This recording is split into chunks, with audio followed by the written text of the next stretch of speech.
Tout le monde est arrivé. Bon après-midi, tout le monde. Bienvenue. Vous venez peut-être pour la première fois, peut-être vous êtes déjà venu. Je m'appelle Rohinton Medora, vice-présidente de la programmation du CRDI. J'ai le grand plaisir de vous souhaiter la bienvenue à toutes et à tous et à Doug Saunders qui va nous faire une présentation sur son dernier ouvrage, Arrival City, The Final Migration and Our Next World. Nous aurons une discussion en personne et sur Internet aussi, donc bienvenue à ceux d'entre vous qui nous regardez sur Internet. Dans son ouvrage, dans son livre, Doug Saunders parle d'un phénomène, décrit un phénomène dont on est témoin autour de nous et qui s'est produit durant toute l'histoire. Il s'agit d'un phénomène ou une tendance humaine qui consiste à passer de la campagne vers les villes, donc pour améliorer sa vie, pour soi et pour ses enfants. Donc c'est en fait c'est de cela que traite ce livre. Donc les gens qui déménagent, qui passent de la campagne aux villes et qui sont confrontés à toutes sortes d'enjeux.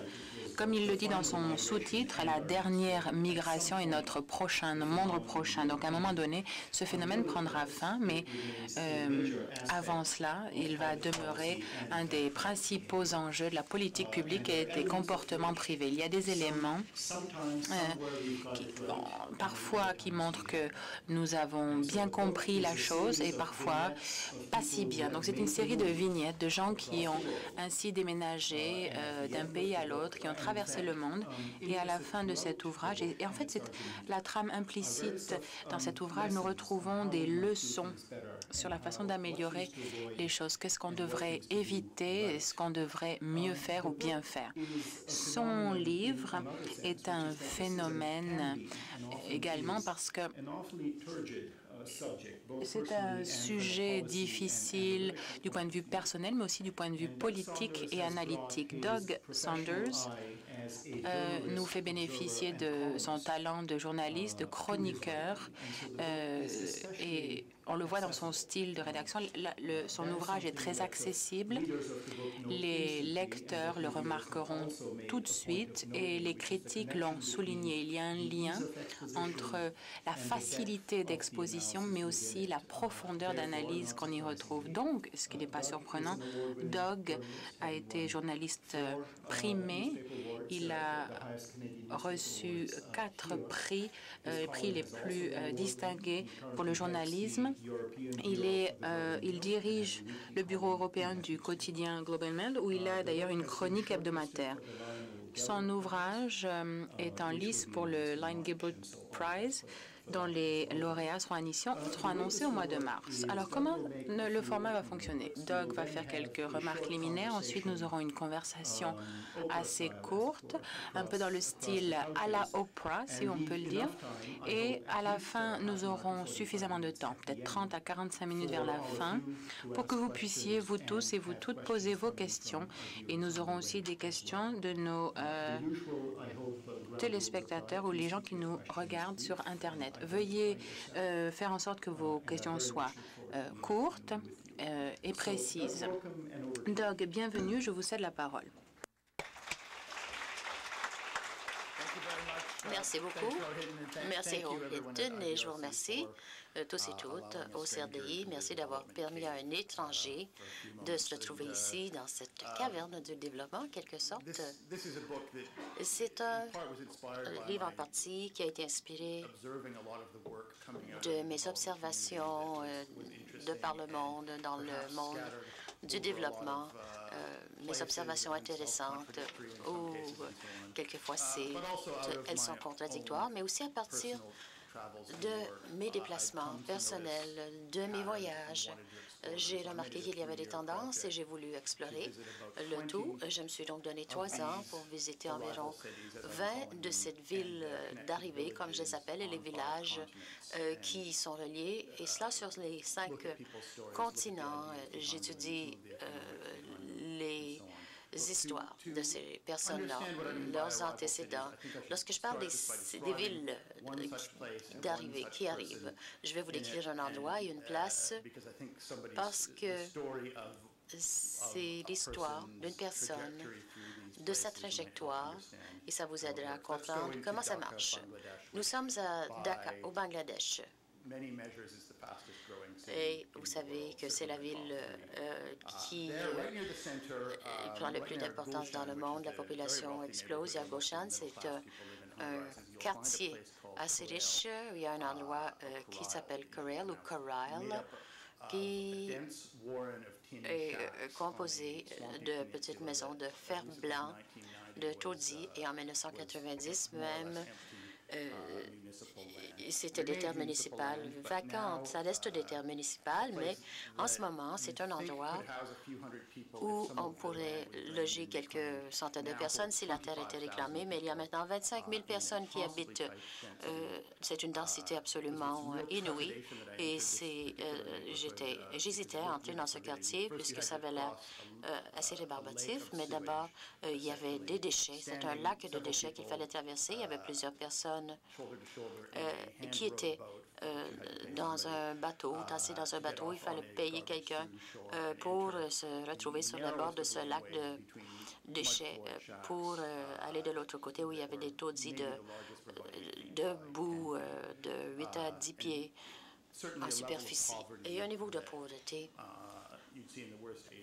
qu'on verrait dans les pires taudis de l'Asie. Pas de toilettes, pas d'eau courante,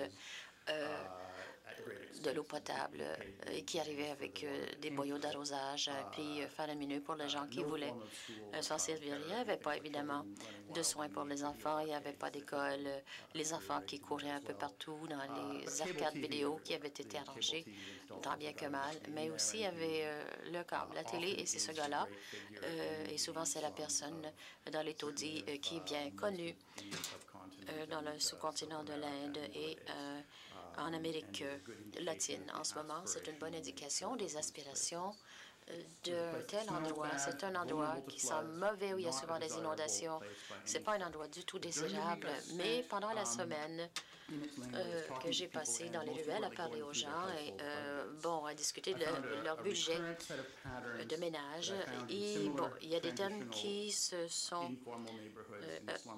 revenaient, que ce soit dans les... peu importe, c'est tout dit, dans n'importe quel pays en Asie, en Afrique, en Amérique latine.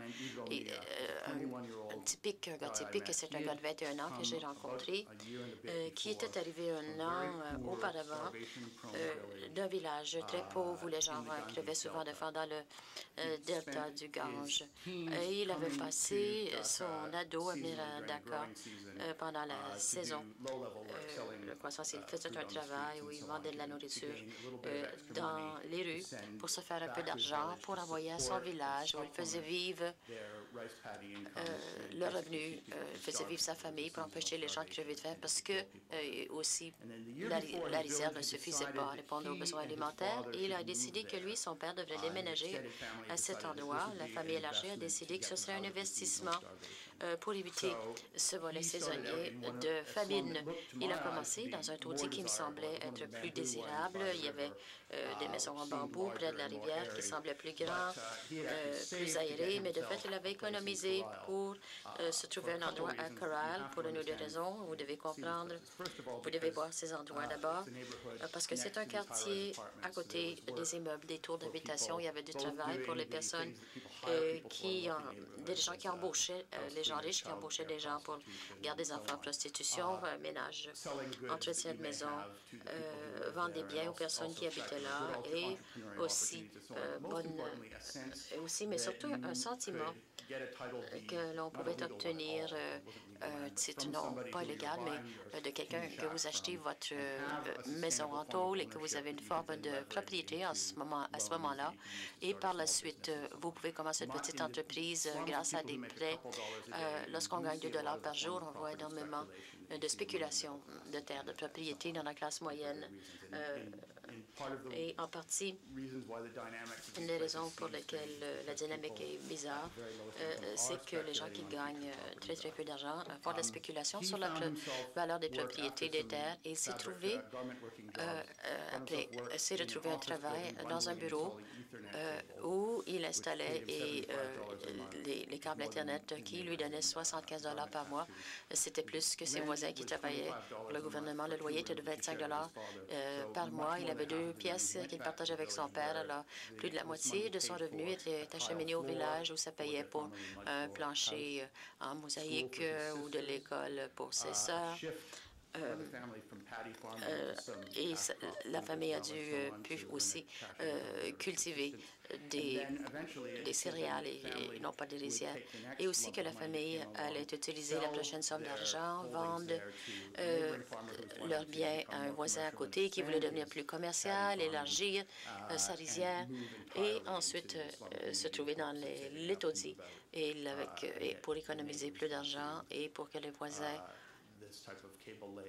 se retrouvent dans ce secteur où on faisait la pose de câbles et les familles sont donc exposées à la technologie de l'information plus avancée que les câbles. Alors, c'est un exemple de quelqu'un qui a travaillé pour quelqu'un qui s'est déménagé d'un taudis à un village et c'est l'ambition de toutes les personnes qui se retrouvent dans une communauté marginale, que ce soit dans un monde développé ou un endroit comme le Canada. On s'attend à ce que vous preniez un énorme risque, un investissement énorme en votre nom et probablement votre famille et la plupart de votre village, mais que vous risquez à ce moment-là d'avoir une expérience comme la sienne dans ce voisin où il n'y a pas d'investissement de la part du gouvernement, dans ce quartier où il n'y a pas de police non plus. La moitié des gens qui déménageaient retournent.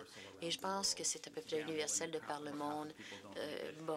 La moitié des gens n'arrivent pas à survivre. Il y en a qui sont coincés dans des situations très mauvaises où le mari décède et puis à ce moment-là, leur seul enfant, il doit le mettre dans un orphelinat ou une forme de travail humiliante comme la prostitution. On ne s'y attendait pas. Alors, il y a les risques sociaux et humains sans soutien gouvernemental sont énormes. Mais les soutiens les villes d'arrivée, de fait, il y a 2 volets. Un volet qui retourne au village, au premier village originaire où il y a de l'argent, et puis pour future migration dans les villes et un soutien aussi pour le développement là. Et ensuite, il y a un autre volet dans ce que j'appelle la ville centrale, l'économie de la ville. On veut envoyer ses enfants à l'éducation à différents niveaux en voulant attirer des consommateurs. Là, il y avait énormément de petites boutiques, des usines de vêtements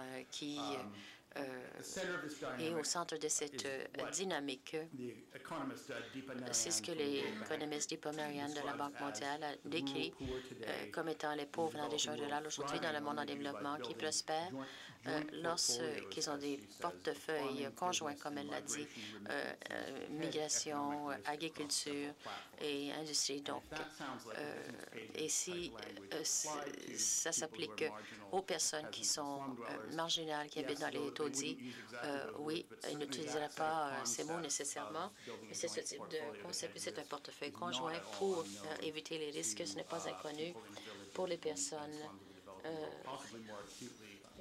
Surtout, on comprend mieux que les banquiers sur la rue B. Et au centre de cette dynamique, il y a cet endroit que j'appelle la ville d'arrivée. Et je veux trouver des moyens de faire en sorte que c'est un endroit où ça devient la norme plutôt que l'exception, surtout, comme je l'ai dit, les attentes. Donc, on décrit ces endroits comme n'étant pas des taudis de désespoir, mais des taudis d'espoir. Et aux Nations unies, c'est une expression qu'ils ont utilisée. Pourquoi est-ce que j'utilise le mot ville d'arrivée alors qu'il y a toute une gamme de noms dans la littérature pour décrire ce type de quartier? En partie, c'est parce qu'on pense que, normalement, on pense que c'est statique. Ce sont des endroits qui sont des milieux insalubres, qui sont occupés par des pauvres qui y sont et qui n'ont pas de rôle à jouer. Mais j'essaie plutôt d'attirer l'attention à la nature dynamique de ces quartiers que le voisinage transitoire urbain est un instrument de développement rural également dans le sud-est du monde. Et ce sont des résidents de ces villes qui sont perçus, Enrico Cardo a dit, avant qu'il devienne président du Brésil, un groupe défini de voie écologique plutôt qu'une partie du système social. Il faut commencer à les comprendre de la sorte, puisque les villages, souvent, nous croyons que c'est un endroit isolé et statique, un niveau de subsistance, la vie agricole, comme si c'était son seul destin, alors que le danger, c'est qu'on traite le village et le taudis urbain comme s'ils étaient séparés des cibles en concurrence l'une l'autre pour le développement. Avec ce concept, comme le village du millénaire, ce projet a l'occasion, après avoir mis l'accent surtout sur l'amélioration de l'agriculture de subsistance, et ils vont ajouter ce concept de lien entre région rurale et urbaine après coup, mais non pas comme un volet central du programme. Nous ne devons pas oublier que ces liens non urbains aux villages qui reçoivent de l'aide, ce sont des villages qui sont tellement marginaux qu'il n'y a absolument aucune chance d'avoir des liens à la ville. La migration vers la ville dans l'Afrique subsaharienne, c'est le cas. J'ai fait une étude d'un endroit comme cela, Eastern Russia, au centre de l'Inde, où, selon moi, le manque de liens de migration à la ville sont plus politiques et sociaux que physiques, selon moi, et que cela nuisait au développement rural dans une certaine mesure. Mais plutôt que de demander comment on peut mettre en valeur ces endroits, on peut commencer, il faudrait se demander comment on peut créer ces liens et les encourager. Ce déplacement d'existence de l'agriculture de subsistance à une économie urbaine, y compris une économie urbaine axée sur l'agriculture, est l'événement qui définit ce siècle. Et je pense qu'il y aura du rattrapage à ces endroits pour que la vie des gens soit meilleure et non pas de façon cataclysmique. La source de développement rural dans plusieurs pays pauvres de par le monde. Il y a 6 ans, la Chine a atteint un seuil où l'argent qui arrivait de 200 millions de paysans qui travaillaient dans les villes d'arrivée, dans des dortoirs dans les villes côtières sont devenus la source principale de l'économie rurale. Il y a maintenant plus d'argent qui arrive dans la campagne de la Chine que tout le revenu de toute l'agriculture de la Chine. Le village chinois est un endroit urbain et la Chine n'est pas unique. C'est la même chose au Bangladesh, au Maroc, au Brésil et en Pologne. D'après ce que j'ai vu, c'est que le village est appuyé par la ville et non pas vice-versa.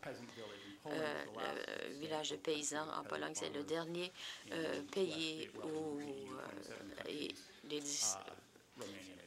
peut-être la Roumanie aussi, où il y a des agriculteurs paysans. Lorsqu'on voit les budgets de la famille, on voit que l'argent qui est envoyé par la fille aidée qui nettoie des toilettes dans une tour à Londres est une source de revenus plus importante que tout le revenu agricole, toutes les subventions de l'Union européenne et du gouvernement polonais réunis. Alors tout à coup, on reconnaît l'importance de cette migration. La ville d'arrivée, que ce soit un taudis, une enclave, une tour dans le monde occidental, déplacera de forme intensive. Bon, ça peut être une solution pour trouver une solution au manque d'éléments de par le monde. Je ne dis pas que tout le monde va urbaniser, quitter la ferme. Ça semble être un peu des deux.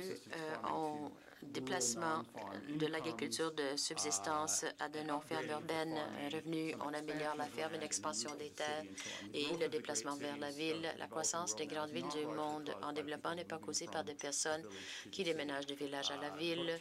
Environ 2 tiers est causé tout simplement par la croissance au sein de la ville et de l'autre tiers, près de la moitié, est causée par la ville qui empiète sur le village. J'aimerais que les gens comprennent la ville d'arrivée. Même si ce n'est pas hygiénique, c'est un taudis avec des planchers de boue. Nos des résidents veulent réussir parce qu'ils ont tous investi pour assurer le succès. Et c'est de risques énormes qu'ils ont pris, personnel et familial. La société est un instrument de mobilité lorsque les choses vont mal, et souvent ça va mal. Nous, les journalistes, on a l'habitude d'aller dans des quartiers marginaux où les choses sont mal tournées, où on y va, puis la seule question qu'on pose, c'est qu'est-ce qui ne va pas? C'est que les gouvernements ont tendance à mettre des obstacles. La ville d'arrivée, son instinct naturel, c'est de réussir, et ces obstacles peuvent être physiques, structurels, ils peuvent bloquer les liens au marché de la ville ou à l'ouverture d'entreprises ou tout simplement les raser. Et souvent, c'est toujours fait en Inde et dans certains pays. Il y a des obstacles bureaucratiques et juridiques. Et de fait, on a une leçon que les gouvernements conservateurs pourraient bien écouter. Souvent, si on veut que les quartiers migrants réussissent, c'est pour éviter la participation du gouvernement, permettre aux gens d'ouvrir de petites affaires, une petite entreprise au sein de leur maison pour augmenter la densité. Et des obstacles aussi très importants. On veut prévenir citoyenneté réelle ou de facto pour la citoyenneté des gens qui y habitent. Et en très peu de temps, ça peut empêcher les gens d'investir dans leur collectivité, envoyer les enfants à l'université, établir de petites entreprises, etc. Et très rapidement, cela devient une société socialement mobile qui devient une communauté qui n'a aucun lien à la société.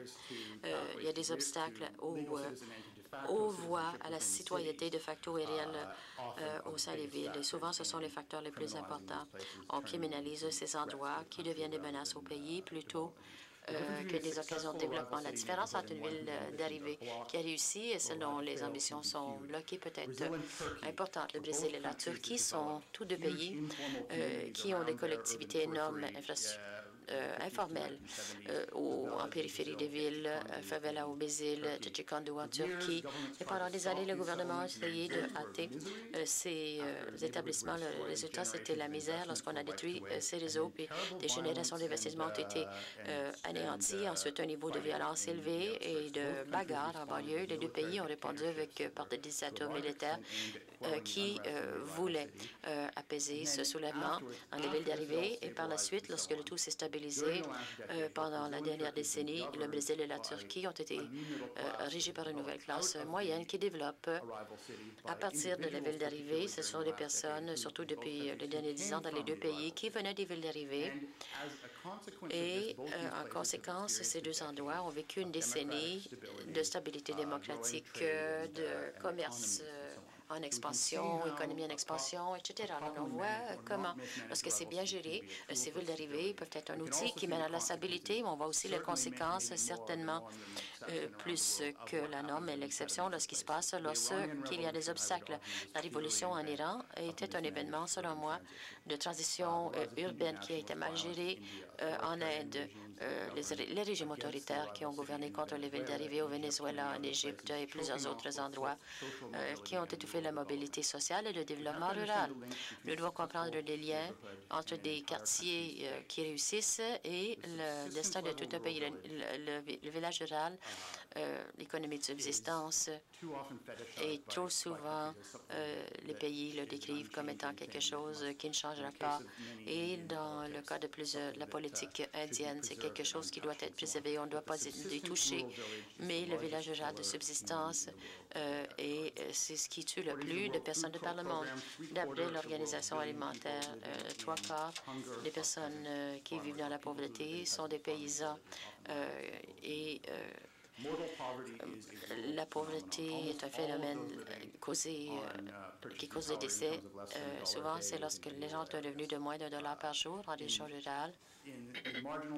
Dans les quartiers marginaux, dans les villes, si les choses vont mal, on peut peut-être envoyer ses enfants vendre des cigarettes dans la rue et c'est humiliant.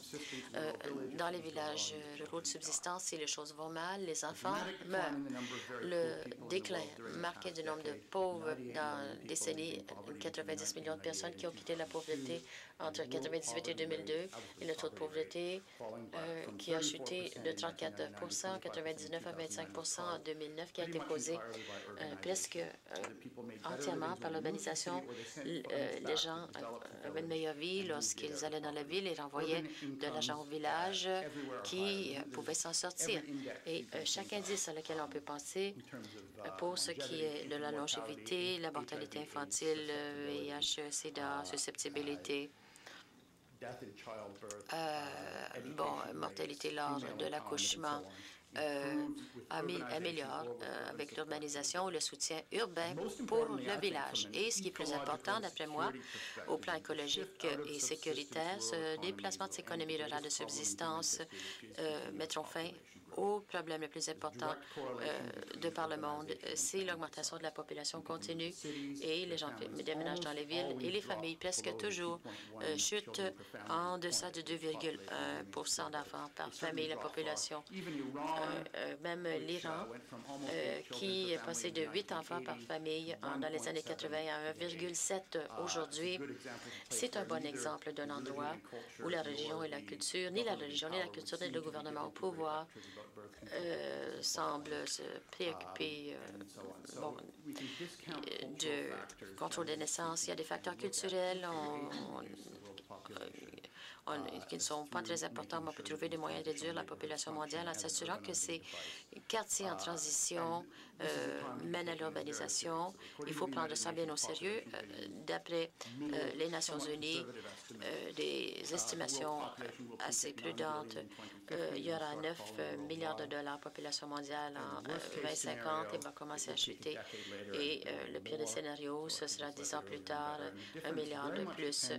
Et il y a beaucoup qui dépendent de ces milieux en transition. Le problème de croissance de la population sont des pays qui ont des populations qui ne sont pas soutenables, où il y a un manque de sentiers de transition vers les villes. Il y a seulement 20 pays de par le monde moteur de la croissance de la population de par le monde, des endroits tels que le Pakistan, le Soudan, l'Éthiopie, l'Afghanistan, des endroits où il y a des conflits, mais c'est surtout parmi les plus grands importateurs de nourriture, d'éléments, population rurale importante le Canada a 2 % de sa population dans l'agriculture et produit et exporte beaucoup plus que pour répondre à ses besoins, beaucoup plus que des pays qui ont 75 % de population dans l'agriculture et une population beaucoup plus nombreuse. Alors, nous demandons souvent que peut-on faire pour que ça marche, puisqu'il y en a qui sont tellement qui sont des échecs, il y a des générations d'obstacles, ou les favelas au Brésil, par exemple, où il faut conclure une entente avec un enfant de 14 ans qui a une arme braquée sur vous. Comment l'aide au développement? Comment s'assurer que ce sont les moteurs de capital social, agriculture? Les ONG surtout examinent les villages isolément parce que c'est facile à surveiller le progrès de ces villages. Les résultats semblent être plus rapides et plus faciles à observer, même si ces résultats ont l'effet contraire, nuisible, parce que les gens vont continuer à l'agriculture de subsistance, même si les populations resteront rurales et doivent établir des liens urbains. On a quand même une unité mesurable qui semble être un moyen. Il y a la corruption, il y a d'autres formes d'aide. Une partie du problème également, c'est que nous avons eu auparavant l'aide au développement. On mettait l'accent sur des villes d'arrivée qui produisaient énormément d'échecs. Dans les années 70, les agences, y compris la Banque mondiale,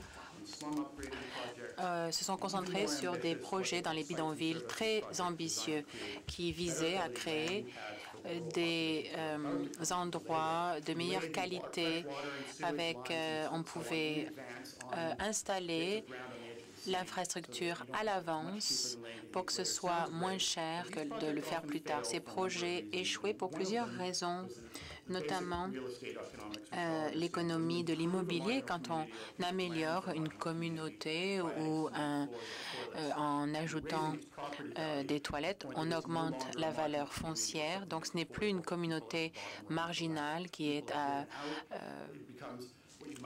abordable pour ces classes. C'est plutôt, la classe moyenne, 5 $ par jour plutôt que 1 $ par jour. Donc, avec le temps, ça a redéveloppé les bidonvilles à l'extérieur de Nairobi. Ça a été un échec. Les appartements qui ont été construits pour loger les gens étaient trop beaux et finalement ont été peuplés par des classes moyennes. Et les gens qui n'avaient plus les moyens retournaient dans des bidonvilles de classe inférieure. Et j'ai documenté tout cela. On arrive mieux à comprendre l'importance de ces villes ou ces quartiers d'arrivée. Il faut trouver des façons de changer les choses, comme au Pérou, en Colombie ou au Brésil. Des projets très intéressants qui se servent de la valeur grandissante de ces quartiers pour financer des projets et aider les villageois à y emménager. Ça ressemble au projet de Toronto, à Regent Park, où finalement vous vous êtes servi du fait que ça a attiré la classe moyenne pour se servir de cette valeur pour les gens les plus défavorisés qu'on voulait desservir au départ. Ces projets peuvent quasiment s'autofinancer dans certaines situations, mais pas tout le temps. Les experts en développement pensent que quand on donne accès aux gens à la terre ou quand on crée une certaine valeur, ça va finalement financer tout le reste. Mais je crois qu'on a besoin quand même de fonds de l'État et d'investissements d'agences externes. Il faut des liens de transport, de l'infrastructure, de l'éducation, sinon ça ne va pas marcher. Au Brésil, il y a une technique dont on se sert depuis quelques années. Le gouvernement national, par le biais de plusieurs interventions, a reconstruit les quartiers, installé des égouts, des canalisations, les services de police. Les gens étaient inscrits et avec des adresses formelles. Et les gens qui avant étaient marginalisés, qui n'avaient pas d'adresse, deviennent maintenant des gens qui ont une adresse, deviennent des contribuables. Ces villes d'arrivée, je me suis rendue dans plusieurs endroits qui ont réussi vraiment à reprendre le dessus. Ce ne sont pas des exceptions à la règle. J'ai essayé d'éviter les endroits qui étaient juste des projets d'agences de développement, mais plutôt je me suis concentrée sur des endroits qui se servaient de logique interne, où la transition avait commencé il y a 10 ans et s'était arrêtée à cause de violences. Mais finalement, ils avaient réussi à desservir les familles et toute la collectivité qui était visée au départ. Ce ne sont pas juste des choses faciles à installer du jour au lendemain. Les résultats d'investissement dans ces quartiers sont répandus dans différentes directions et ce sont des résultats importants pour le développement immédiat d'endroits ruraux, mais aussi urbains. C'est très important dans le monde. Ça vaut la peine de trouver des façons de mieux faire fonctionner ce format. Merci. Merci beaucoup. Mettez-vous à l'aise maintenant. Quelques questions sur ce qui pourrait constituer la réussite ou l'échec dans ce domaine. Vous avez dit dans votre ouvrage que certaines de ces villes d'arrivée ou ces quartiers d'arrivée, aux yeux du visiteur, ont l'air d'être terriblement pauvres. Ensuite, vous citez des études qui montrent que dans cette pauvreté, il y a des façons d'évaluer la réussite ou l'échec. Pourriez-vous nous en dire plus long? Oui, je n'essaye pas de redorer tout cela. C'est pas quelque chose de désirable pour les gens qui y habitent, mais j'ai regardé des agriculteurs extrêmement pauvres en Inde qui évitent d'envoyer leurs enfants travailler à Mumbai parce qu'ils savent qu'ils devront aller vivent dans ces bidonvilles avec des gangs de rue qui les contrôlent et ça, ils ne le veulent pas. Même si le revenu qu'ils y gagneraient serait 10 fois supérieur à votre part du revenu agricole. Ces endroits, en fait, font peur à plus d'une famille qui ne veulent absolument pas y aller. Tous ceux qui déménagent dans ces endroits l'ont fait sciemment, ont choisi et ont dépensé de l'argent pour ce faire parce que leur revenu en dépend, même si le style de vie n'est pas aussi bien. Les gens retournent quand ça ne fonctionne pas et Quand ils y restent, c'est parce que ça fonctionne. Après 2 ou 3 générations, oui, vous pouvez avoir des gens qui sont pris au piège, mais vous n'avez pas beaucoup d'endroits où vous retrouvez 2 ou 3 générations. La plupart des adultes que vous rencontrez dans les bidonvilles sont nés dans un village et ont pris une décision bien calculée. Dans ces quartiers transitionnels, les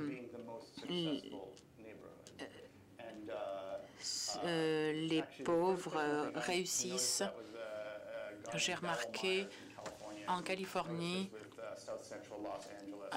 dans le quartier South Central de Los Angeles, mais aussi dans des quartiers d'Angleterre et dans le monde développé, des quartiers sont des réussites et les générations, les enfants peuvent ensuite déménager, aller suivre une éducation ailleurs et peuvent accepter d'autres groupes, de nouvelles personnes, des gens marginalisés. Le taux de pauvreté reste suffisamment bas. Le gouvernement n'a pas bien répondu à la situation. Il pense que ce n'est pas une transition par le biais de la pauvreté vers quelque chose d'autre, mais il pense que c'est un piège. C'est un pays riche. Il pense qu'on a besoin plus de soutien aux familles et de bien-être social plutôt que de compétences techniques et de soutien professionnel.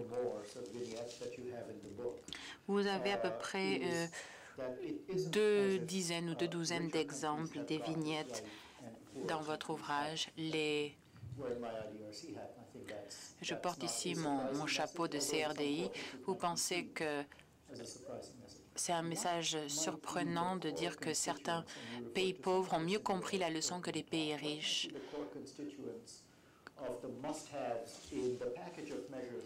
Dans les mesures nécessaires, de quoi avons-nous besoin pour que ces villes d'arrivée soient des réussites plutôt que des échecs dans les pays développés, mais des pays en voie de développement également? On a besoin de beaucoup de choses physiques. Les transports sont extrêmement importants de différentes façons. Là, je ne parle pas de trains rapides, des services de minibus. Bon, regardons un peu pourquoi Sao Paulo a pu transformer ses favelas ou certaines de ses favelas en quartiers paisibles. Rio, jusqu'à, bon, récemment, la panique avec la violence horrible qui a éclaté là-bas. Bon, Sao Paulo, dans quoi est-ce qu'on a investi? Pendant 15 ans, des gouvernements éclairés ont fait le nécessaire des services de minibus qui ont été dans les favelas pour transporter les gens. Donc, on n'avait pas le problème qu'on voit au Brésil ou en France, ou même dans la région de Peel au Canada. C'est-à-dire que les endroits où les migrants villageois arrivent nécessitent des transferts, 3 bus et une longue marche. Donc, en tout et pour tout, 2 heures et demie de trajet pour aller travailler, peut-être comme agent de surface. Et ensuite, il y a aussi du béton entre les appartements ou entre les immeubles, avec des gangs. Donc, le transport de base est très important. Une forme de sécurité qui ne soit pas la police nationale, qui est une continuation de l'armée. Ça, c'est très important. Si vous demandez aux gens, où que ce soit dans ces communautés marginalisées, de quoi est-ce qu'elles ont besoin, et je crois que la sécurité est en tête de leur liste. L'idée de police communautaire est quasiment inconnue. On n'a jamais entendu parler dans ces régions du monde. Sao Paulo y est arrivé. Certaines des forces policières, c'était des gens du quartier, donc c'est pas, ils ne contrôlaient pas tout, mais des policiers du quartier. C'était du jamais vu, donc ça a eu un effet transformateur sur ces quartiers. Ça a permis de contrôler les groupes qui vendaient de la drogue et ça a évité qu'il y ait des tueries dans les rues. Il faut aussi avoir un système d'éducation qui ne coûte pas une fortune. C'est extrêmement important.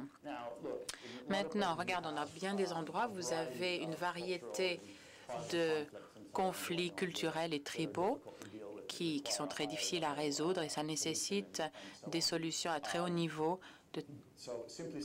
Alors, bon, il faut permettre à ces endroits de s'auto-gouverner, mais ce n'est pas non plus la réponse à tous les problèmes.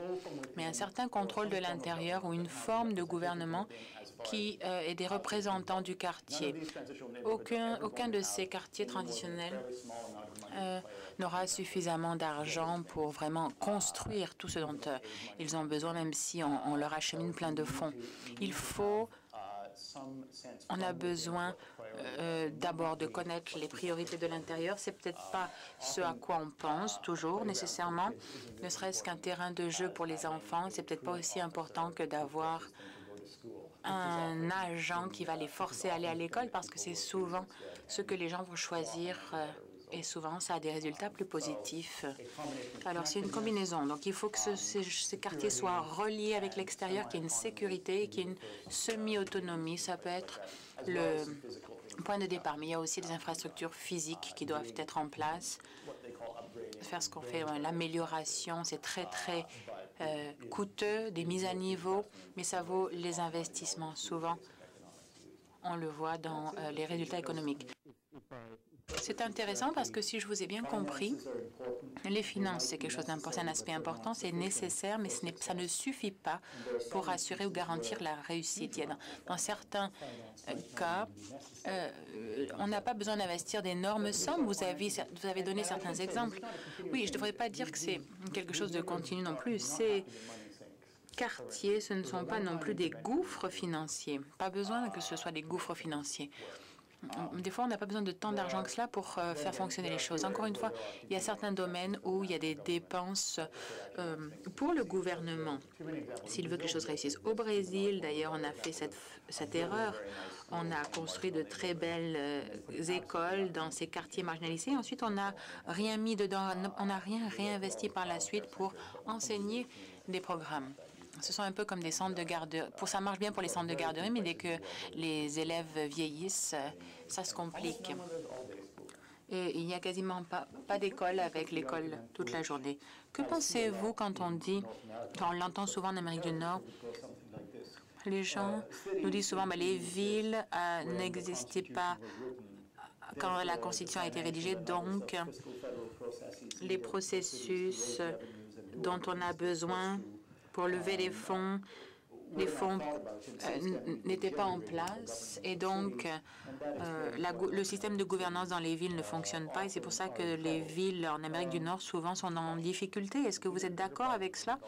C'est encore plus un problème dans le monde en développement où la capacité à lever des fonds est quasiment inexistante. Les villes sont un peu des annexes du gouvernement et reçoivent des subsides directs du gouvernement. Ça dépend souvent de leurs relations politiques avec le gouvernement. Mais dans le cas de l'Inde et de plusieurs autres anciennes colonies britanniques, il y a des villes qui sont un peu comme... les villes sont un genre de patchwork de clans et certains clans les clans qui contrôlent différents aspects de la ville, de la vie dans la ville. Les raisons pour lesquelles les bidonvilles de Mumbai demeurent terribles en dépit de leur activité économique, c'est qu'il semblerait y avoir trop de bureaucratie.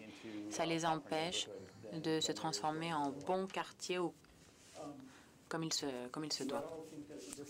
Pensez-vous qu'il y a une différence entre ces villes d'arrivée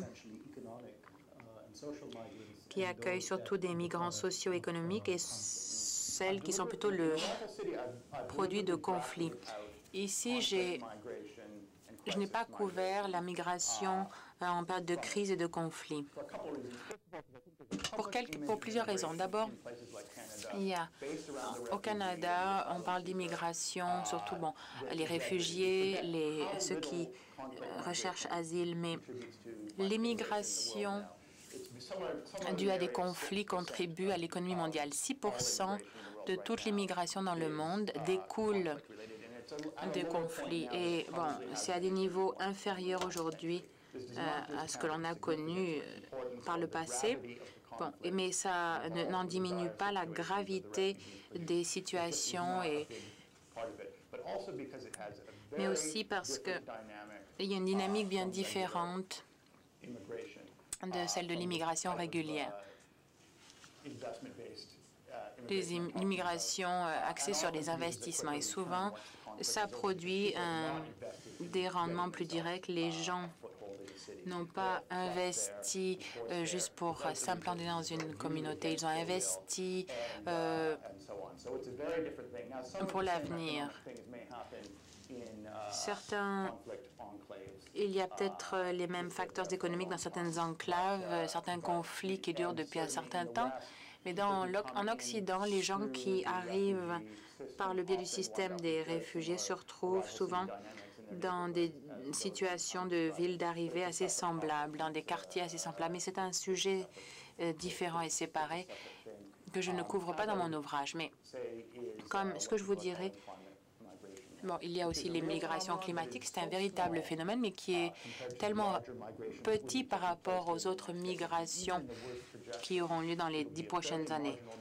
Ce sera un montant, une quantité marginale de personnes, et souvent, ça se mélange avec d'autres types de migration. Les gens des quartiers les plus marginaux seront plus susceptibles au changement climatique, et c'est difficile de séparer ces deux types.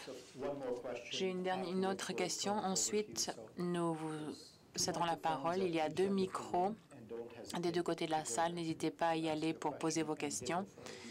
Et pareil pour ceux qui nous regardent ou qui nous écoutent sur Internet. Vous avez cité une statistique assez frappante en Chine et dans d'autres pays.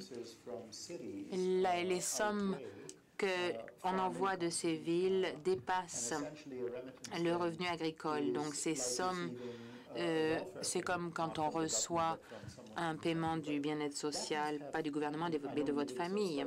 Je sais que vous avez étudié les régions rurales pour rédiger votre ouvrage, mais est-ce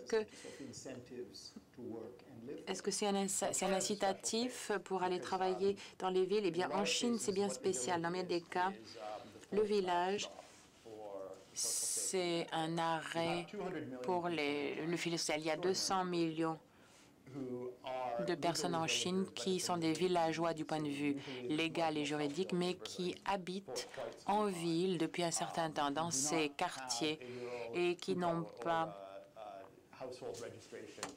sont pas inscrits.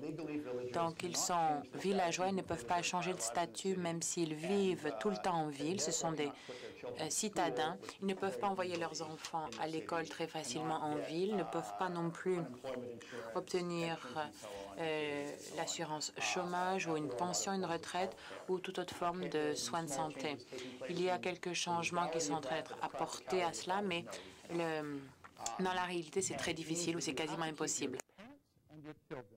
Il faut garder vos enfants et vos animaux domestiques dans le village d'où vous venez parce que ce sont vos parents qui vont s'en occuper, qui les enverront à l'école. Vous les verrez, vos enfants, une fois par an pendant le festival de la moisson ou de la récolte. Et il y a des millions de personnes qui vivent ainsi. Donc, ces villages, c'est un moyen pour recevoir l'aide sociale.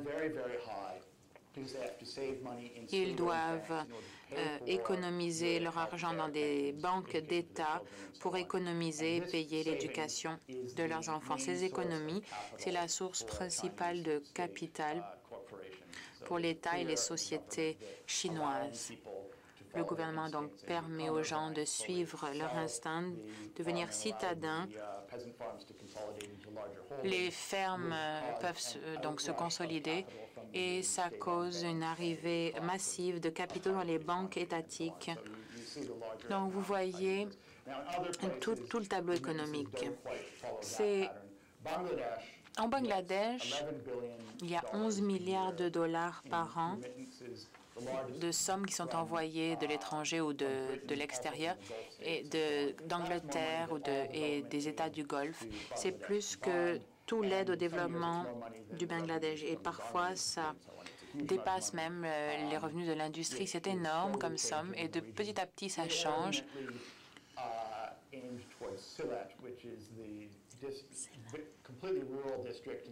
Ça change et ça va plutôt vers le district rural où 90% des 400 000, c'est de là d'où viennent 400 000 des ressortissants du Bangladesh qui vivent en Angleterre.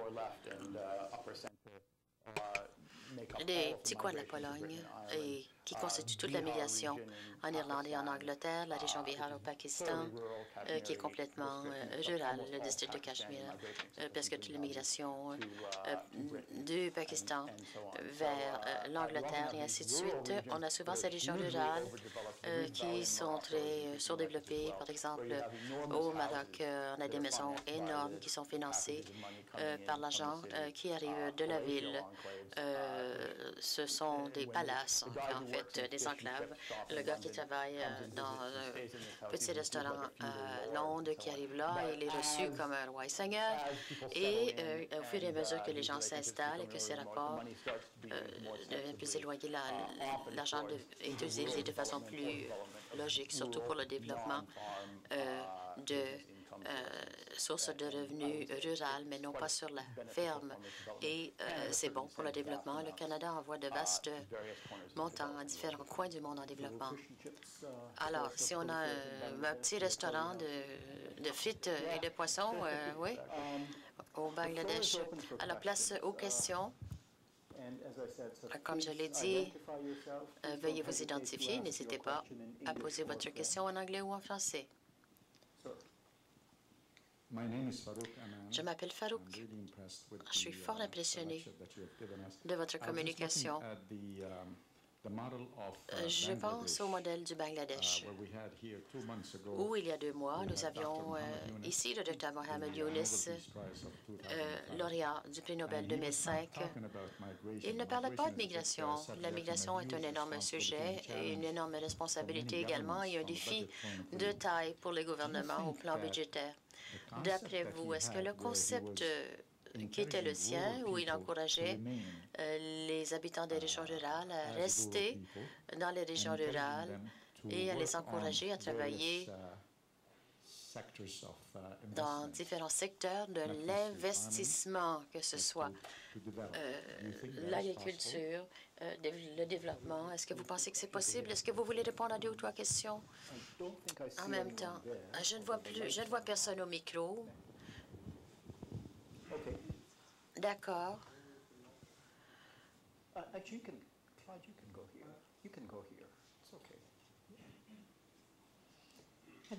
Bonjour, Rachel Lindsay, l'Association des universités et collèges du Canada, mais ma question n'a rien à voir avec l'éducation. Lorsque le concept du changement climatique, vous l'avez abordé brièvement, mais je suis curieuse. Dans vos statistiques, savez-vous si plus d'urbanisation crée des efficacités en matière énergétique ou si ces collectivités sont plus intensives en énergie? D'abord, je réponds à ces 2 questions. Pour ce qui est de ces idées qui émanent du Bangladesh, selon moi, il y a des choses utiles. Certainement, le microfinancement au Bangladesh, certaines idées quant au financement d'entreprises non agricoles à partir de petites sources de capital, etc. Mais selon moi, en réalité, il y a d'habitude un lien urbain quelconque et on ne veut pas l'empêcher. D'habitude, les villages, sauf pour les régions les plus reculées, les plus éloignées, les plus pauvres, et même dans ces régions, il y a une forme de soutien. Il y a quelqu'un dans la famille qui travaille dans la ville. Et ça, on l'a connu tout au long de l'histoire. Souvent, on comprend mal l'importance de ces investissements dans les villages, puisqu'on voit mal les effets. Souvent, voilà comment les prêts, on les rembourse. Et cette mentalité, je la connais un peu, cette façon de penser, et On étudie les villages comme étant des unités isolées, mais je crois que souvent, il y a un apport de la part de la ville. Changement climatique, le volet le plus vaste de la question. Il y a 3 facteurs dont on doit tenir compte quant à l'urbanisation et ses rapports avec le changement climatique. Le premier, c'est de déterminer si les personnes qui deviennent urbanisées personnellement produisent plus de carbone et la réponse est toujours oui. Lorsqu'on vit dans les villes, vous avez plus d'argent, de sorte que vous produisez plus de carbone. Deuxième question, est-ce que les villes en soi posent plus de problèmes à cet égard? Et puis là, il y a une certaine ambiguïté parce qu'il y a des économies d'échelle, l'utilisation de ressources que l'on partage qui peut réduire le problème. Les régions rurales, le même montant de développement économique se produit dans une région rurale, les gens ont le même niveau de revenus dans une région rurale, cela deviendra beaucoup moins soutenable au plan écologique que les gens qui ont le même revenu en région urbaine, puisque les distances quant au transport sont beaucoup plus longues, le chauffage, ainsi de suite, ne peut être partagé. Mais le troisième facteur, c'est la population. Même si les individus émettent plus d'énergie lorsqu'ils sont urbanisés, la taille de la famille chute de façon tellement marquée, la population du monde commence à chuter et la source la plus importante du problème devient à ce moment-là beaucoup plus petit problème. J'ai parlé de l'Iran qui est passé de 8 enfants par famille à 1,7.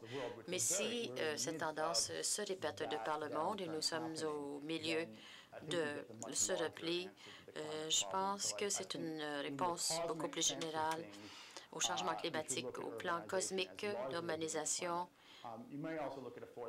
Il peut y avoir un 4 facteurs également. Si nous utilisons des politiques et des ententes pour limiter les émissions du carbone, les plus grandes villes seront au plan financier et de l'infrastructure seront davantage capables d'avoir des stratégies d'atténuation. Mais là, c'est Londres et Venise qui sont protégés et Singapour va également dépenser une bonne somme d'argent. Mais j'espère que ça ne sera pas un facteur dont nous devons considérer. C'est aussi que lorsque les gens sont plus près l'un de l'autre, il y a plus d'innovation, d'invention. Oui, c'est là où nous trouverons des réponses. On parle beaucoup de l'étalement urbain et de l'empiètement des villes sur les terres agricoles. Mais lorsqu'on regarde la carte d'un pays et voilà où se retrouvent les terres agricoles à haute productivité, c'est moins inquiétant qu'on pense. Mais l'étalement urbain, ces problèmes-là sont beaucoup plus importants et c'est une population qui n'est pas soutenable, répartie dans les régions rurales, qui devrait produire des aliments et qui appuie la population plutôt que de produire des aliments. Et ça a des conséquences au plan écologique qui sont terribles au Brésil. Lorsqu'on avait un moment de petites entreprises, de petites entreprises agricoles, il y avait un empiètement dans la forêt pluviale, surtout c'est sur les familles dans le monde en développement depuis la période post-coloniale qui sont passées d'une situation où c'est le fils aîné qui a le tout, où on divise la terre entre tous les fils, mais jamais les filles, ce qui produit d'abord de petites exploitations qui sont insoutenables. 1 hectare, oui, peut-être, mais 1/10 d'un hectare, non, ça devient presque impossible de vivre.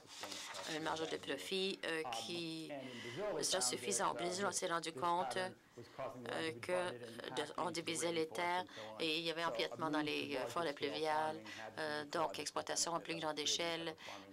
Il fallait créer un type d'exploitation agricole, d'abord des pratiques de gestion du sol et de la nappe phréatique. C'est plus facile à faire à grande échelle, mais où il y avait moins d'empiètement sur la forêt pluviale. Merci beaucoup. Je m'appelle Clyde Sanger. Et c'est fascinant, votre livre. Les 2 endroits que je connais, les exemples dans votre livre. J'ai habité à Tower Hamlets pendant une année dans l'Est de Londres et Angata Road de Kibera pendant 5 ans. Et j'étais avec l'équipe AMREF qui ont adopté un village parmi les 11 villages qui composent des... C'est un commentaire, mais j'ai une question également. Vous accordez beaucoup d'importance au transport au Bangladesh et les immigrants qui sont arrivés dans ce coin n'avaient pas de bon moyen de conversation. Kibera est très près de Nairobi. Aux deux endroits, et la proximité était bonne et c'était un gros avantage. Mais moi, j'ai fait du vélo là. Mais là, je parle de pénurie alimentaire. Vous avez lu l'article aujourd'hui où on veut des prix plus élevés pour les agriculteurs qui ne produisent pas parce que ça ne vaut pas la peine, c'est pas rentable, ou on veut davantage axer les efforts sur l'agriculture urbaine. C'est ça, financement urbain de l'agriculture. Parlez-nous des prix. J'aimerais répondre tout de suite. Écoutez, je pense que j'espère que cet homme nous disait que l'augmentation de la nourriture depuis 2008 encouragera l'investissement en matière d'agriculture dans des domaines dans l'Afrique subsaharienne et l'ancien en Ukraine et en Russie, qui devraient être des paniers céréaliers. J'espère qu'il ne suggère pas que les prix élevés ne sont pas bons de façon universelle, parce que là, nous avons un problème, non pas de prix, mais d'approvisionnement. Après 25 ans, pendant lesquels où le monde produisait beaucoup plus d'aliments que nécessaire et les politiques dans l'Ouest visaient à détruire l'excès de nourriture. Et puis là, en 2008, on est passé à une période où on utilise, en partie parce qu'on utilise les produits alimentaires comme carburant, mais on n'a pas suffisamment d'argent maintenant et ça fait monter les prix. C'est un problème temporaire, selon moi, parce qu'il y a d'énormes endroits où de terres agricoles qui sont peu utilisées de par le monde. Il y a une grosse étude qui a été faite par un érudit africain à Harvard où on a examiné l'agriculture et on s'est rendu compte que, en ce qui concerne le riz, ce serait assez facile de développer en Afrique subsaharienne une production de riz beaucoup plus gros que celle de l'Asie du Sud-Est. Les obstacles sont très petits. Encore une fois, le transport, capacité d'acheminer vers les marchés pose problème. Et c'est un investissement. Il y a un investissement. Si on investissait dans l'Afrique subsaharienne, on pourrait résoudre ce problème. Et j'espère que c'est temporaire, cette augmentation de prix des produits alimentaires. Ça cause un désir d'investir à plus grande échelle dans l'agriculture à plusieurs endroits. Elle peut augmenter même 10 pour les céréales. Ça va résoudre le problème. Et l'offre sera suffisante pour faire réduire les prix, mais on peut faire un profit, les agriculteurs, à partir des prix qui existaient en 2007. Ce n'était pas ça le problème. Le problème, c'est que des collectivités agricoles à des niveaux où ils crèvent de faim, ce n'est pas un problème du prix, c'est plutôt le type d'agriculture qu'ils pratiquent. Alors j'espère que nous pourrons faire baisser les prix à nouveau, puisque il y a beaucoup plus de consommateurs d'aliments que de producteurs d'aliments dans le monde, et les revenus en région rurale sont importants, mais je ne crois pas que l'augmentation des prix des aliments à un prix très élevé est la solution à long terme, puisque cela nuira au plus grand groupe de consommateurs, beaucoup plus. Dans votre livre, vous citez des exemples de terres agricoles achetées par des citadins, ensuite qui ne sont pas utilisées à des fins agricoles. Est-ce que c'est une pratique très importante? Est-ce que ça représente quel pourcentage de pertes en aliments? C'est moins un problème maintenant que ce n'était en 2007, puisqu'à ce moment-là, la production de produits alimentaires est plus intéressante. Mais je ne crois pas que ce soit très répandu. Sauf en périphérie des villes, il y a des gros problèmes d'empiètement urbain sur des terres agricoles, mais je ne crois pas. Il y a tellement de sous-utilisation de bonnes terres agricoles ou des terres soumises à énormément de gaspillage entre la récolte et la consommation. On a presque un tiers de toutes les récoltes céréalières qui sont détruites au même davantage, puisqu'on entrepose mal, le transport au marché n'est pas ce qu'il devrait être, etc. Mais le problème dont je vous ai discuté, l'argent qui arrive dans les villes, souvent, c'est utilisé, c'est temporaire. Je pense que c'est une seule génération, un problème d'une seule génération. Merci. Je m'appelle David Whiteman et j'ai une revue électronique ici à Ottawa qui s'appelle X-Ray. Et j'ai une question au sujet de la politique étrangère du Canada. Stephen Harper à Genève aujourd'hui parlait de la santé des mères et des enfants.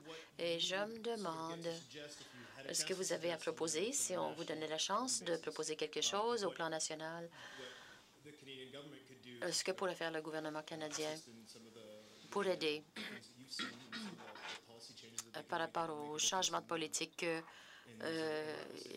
pour ces villes d'arrivée. Je ne suis pas expert en ce qui concerne la politique d'aide au développement du Canada et ses menus détails, et j'imagine que je suis ici devant au moins une poignée de personnes qui sont des experts. Je ne vais pas intervenir dans tous ces menus détails, mais je dois dire que même si c'est une politique réaliste, une orientation où on peut obtenir un meilleur rendement de l'aide si on s'écarte de choses simples comme cela, comme la santé des mères. Ce sont des causes bien valables, ça vaut la peine d'investir dans cela, mais je pense qu'il faut aller plus haut dans plutôt que de dire qu'on doit mettre des filets. Pourquoi est-ce qu'on dit que ces personnes-là, on n'a pas de filet pour les moustiques? Je dis, les moustiquaires, je dis que nous devons demander quelles sont les causes. Pourquoi est-ce que la mortalité chez les femmes est si élevée? Pourquoi est-ce que dans certains villages de l'Afrique, est-ce que les taux de mortalité infantile est tellement élevé qu'un enfant sur 4 décède avant l'âge de 5 ans? Plutôt, je pense que plusieurs pays doivent faire preuve de courage, passer d'un type d'aide qu'un remède pour les symptômes à un remède qui essaie d'éliminer la maladie. Nous avons une question d'un collègue. Lagdi, c'est une dame qui nous écoute sur le Web, et cette dame nous demande donnez-nous des détails sur l'importance relative de l'accès à la qualité de l'éducation, y compris formation sur les compétences techniques par les enfants et les jeunes pour assurer le succès des villes d'arrivée. Alors, la quantité et la qualité de l'éducation sont toutes les deux des questions très importantes. Il y a beaucoup de pays qui ont investi dans la quantité de l'éducation, qui ont bâti des écoles et avec beaucoup de soutien, bien sûr, des ONG occidentales et des gouvernements, mais sans avoir fait suffisamment d'attention au programme, à l'enseignement. La demi-journée d'enseignement, c'est la norme quasiment partout dans le monde. Et bon, y compris dans des endroits comme en Allemagne, où c'est encore une demi-journée jusqu'à ce que vous ayez 18 ans ou quelque chose comme ça. Mais La qualité de l'enseignement est souvent assez mauvaise. Ça ne répond pas aux aspirations des familles migrantes qui essayent de réussir ou de se sortir de ce mauvais pas. Souvent, il faut se tourner vers le privé. Il y a beaucoup de familles qui habitent dans des bidonvilles, dans des favelas, qui ont économisé des sommes exorbitantes d'argent pour envoyer leurs enfants dans des écoles secondaires privées. Des sommes que moi je considérerais comme, qui me feraient penser à deux fois, mais parce que ça vaut, mais ce que ça vaut, c'est quelque chose comme 1 500 $ par an dans un endroit où tout le revenu, c'est 4, 5, 6 000 $ par an. Donc ça, c'est par enfant. Et parce que ça vaut, c'est un investissement très précieux et ça vaut une grosse partie de vos revenus pour envoyer votre enfant dans une école privée. J'ai été moi-même dans suffisamment de bidonvilles urbains dans le sous-continent indien où une des filles est derrière dans une autre salle avec un ordinateur qui suit un cours sur la programmation Java et la famille a dépensé une petite fortune pour acheter cela. Donc il faut bien comprendre que ce type d'éducation, ça ne devrait pas être quelque chose qui absorbe, qui engloutit un tiers des revenus familiales et qui place cette famille vraiment au bord du gouffre financier. L'éducation, c'est pas juste financier, il faut aussi, c'est pour que les enfants sortent de ces bidonvilles, sortent de ces gangs de rue et évitent de se tuer les uns les autres. Donc, il y a des communautés, c'est des communautés qui ont des aspirations et qui recherchent une qualité bien supérieure à ce qu'elles ont reçu. Sam Boshra, j'ai un petit commentaire rapide. D'après ce que j'ai compris, dans ce que vous nous avez décrit de ces villes d'arrivée, ce sont des bidonvilles en banlieue, en périphérie urbaine, n'est-ce pas? Oui, ou au centre-ville, dans les centres-villes même parfois. Je suis désolée si, je suis un peu long, mais certaines des hypothèses que vous avez faites, certains des commentaires que vous avez faits, je n'ai pas été dans d'un nombre aussi élevé de pays que vous. Vous avez parlé de l'Égypte, j'en viens, et quand j'y retourne, j'essaie de voir un peu ce qui se passe là-bas. Je connais ce phénomène aussi en Égypte, surtout autour du Caire. Le Caire, effectivement, a une des plus grandes accumulations de ces établissements, de ces zones de transition au Moyen-Orient. J'ai vu beaucoup d'activités très intéressantes là-bas. Les commentaires que je dois faire sont reliés à certaines des hypothèses que vous avez faites sur ces bidonvilles ou ces villes d'arrivée, mais aussi sur les hypothèses que vous avez avancées, sur votre opinion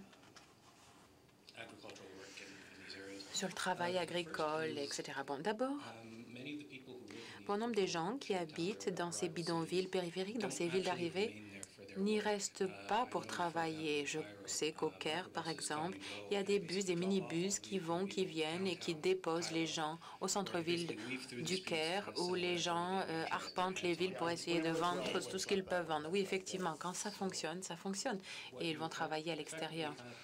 Donc, vous n'avez pas de nouvelles communautés en périphérie, mais simplement une nouvelle zone périphérique, une communauté pauvre qui est en concurrence avec les pauvres urbains déjà.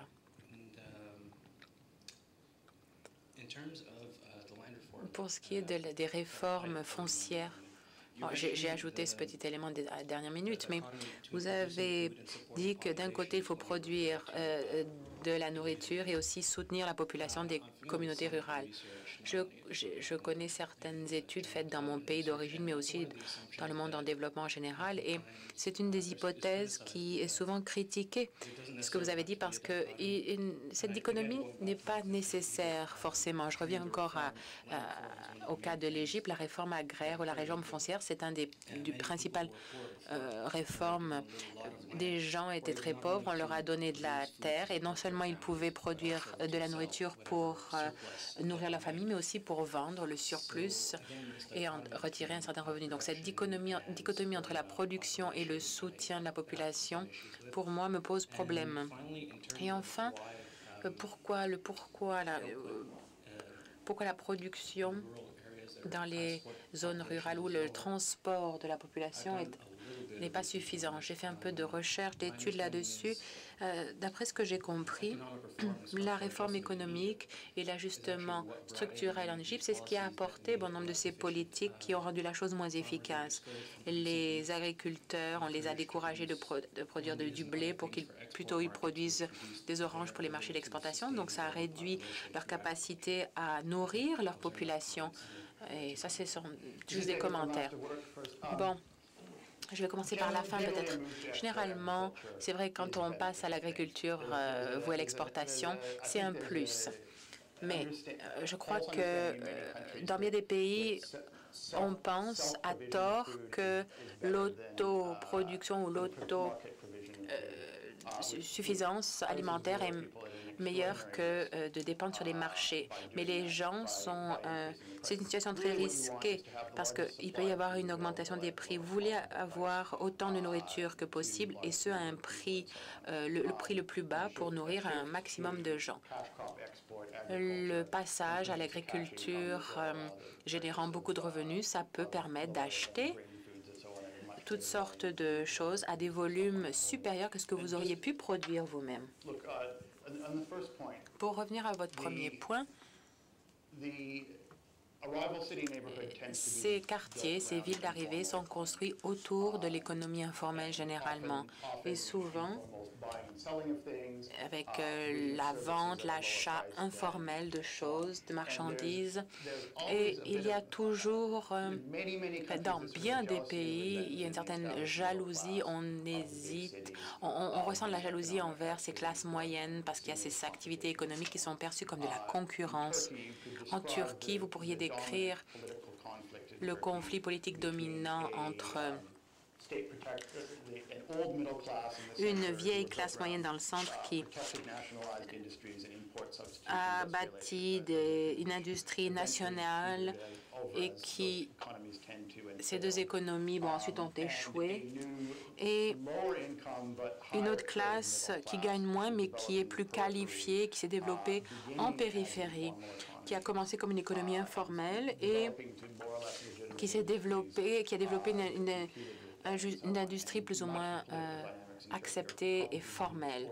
Donc, il y a une concurrence entre la vieille classe moyenne et la nouvelle classe moyenne. Donc, c'est le cas dans bien des pays. D'après ce que j'ai vu, au Moyen-Orient et en Afrique du Nord, l'extrémisme politique et l'islamisme découlent souvent du fait que les gens pensent qui viennent souvent de ces quartiers marginaux, mais ça vient des enfants, des petits-enfants qui viennent de la classe moyenne, la vieille classe moyenne protégée par l'État.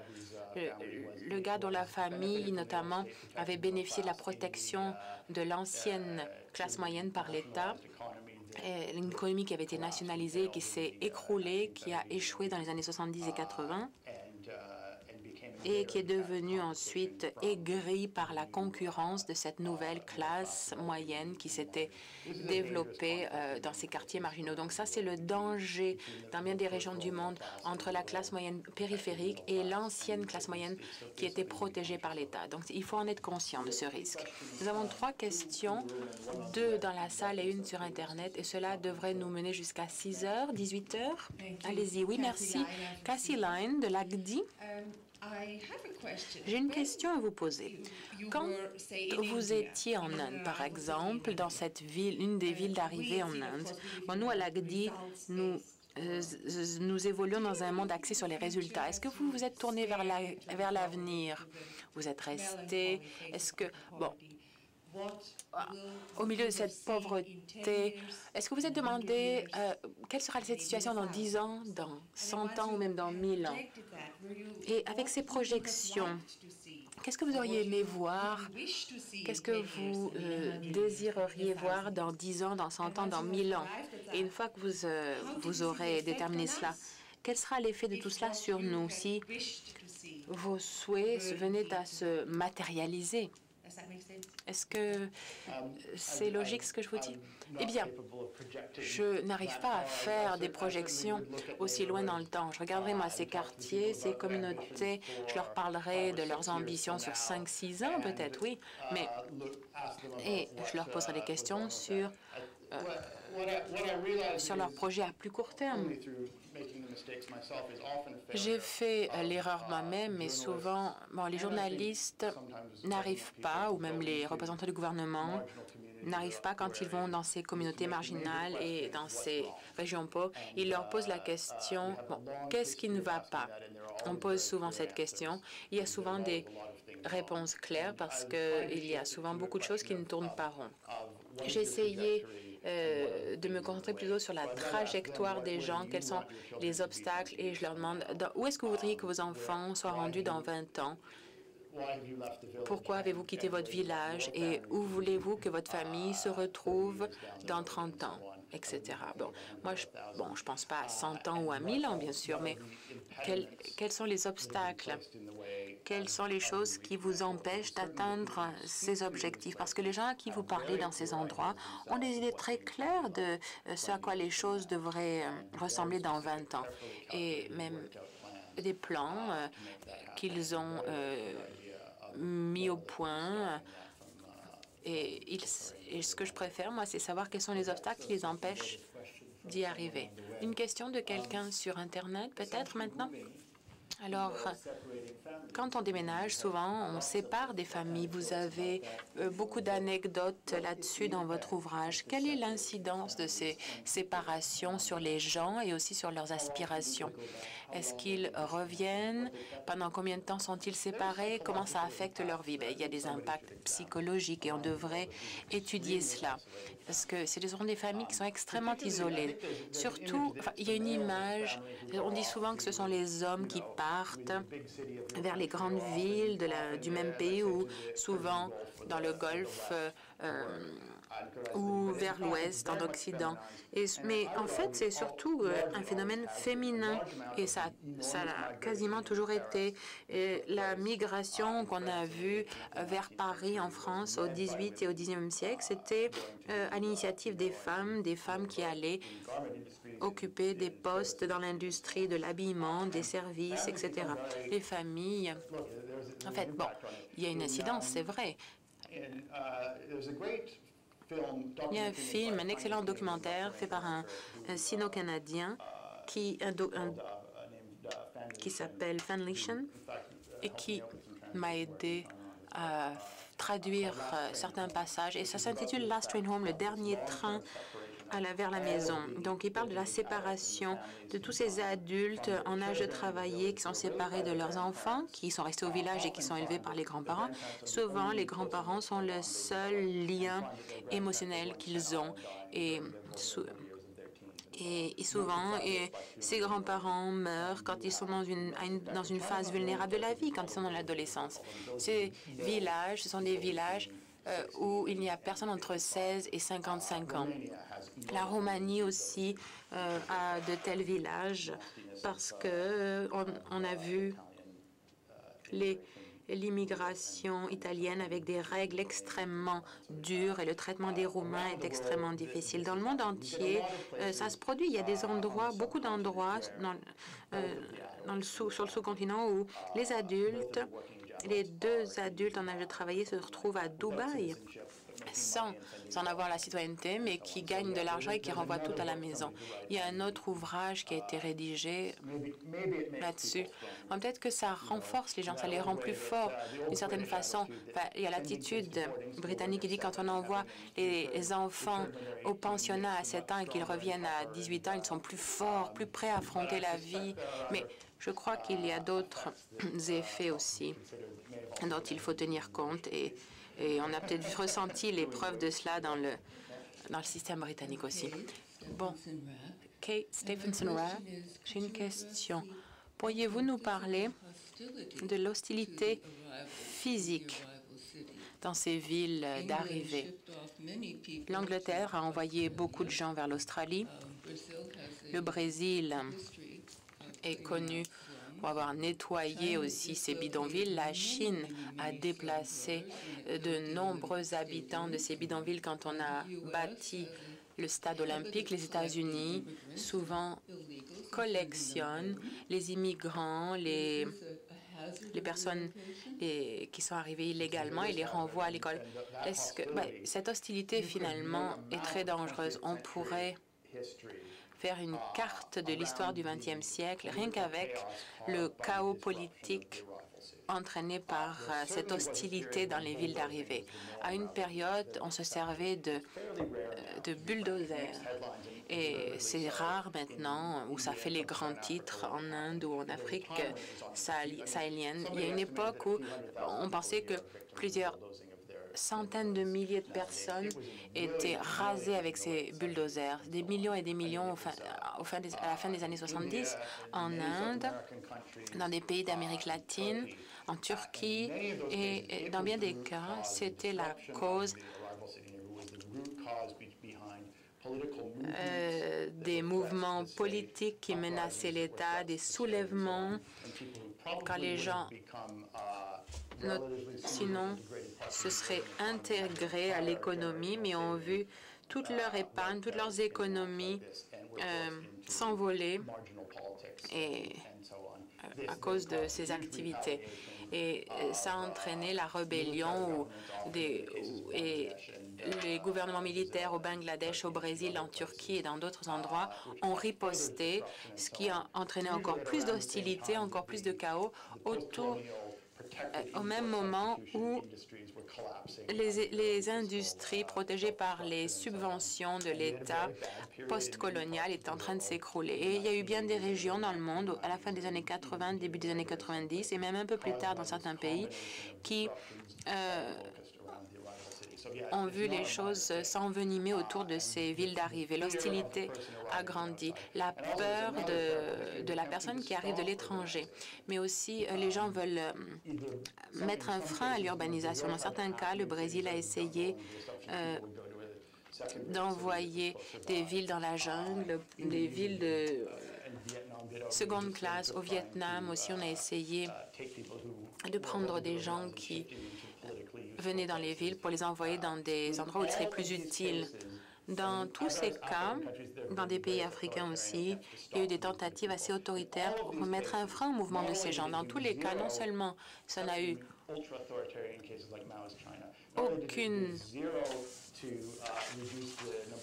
ça n'a pas permis de réduire le nombre de migrants, mais en fait, ça a encouragé cette économie souterraine et ce mouvement illégal qui est devenu par définition une classe criminelle depuis le début à cause de sa présence en ville qui a été criminalisée.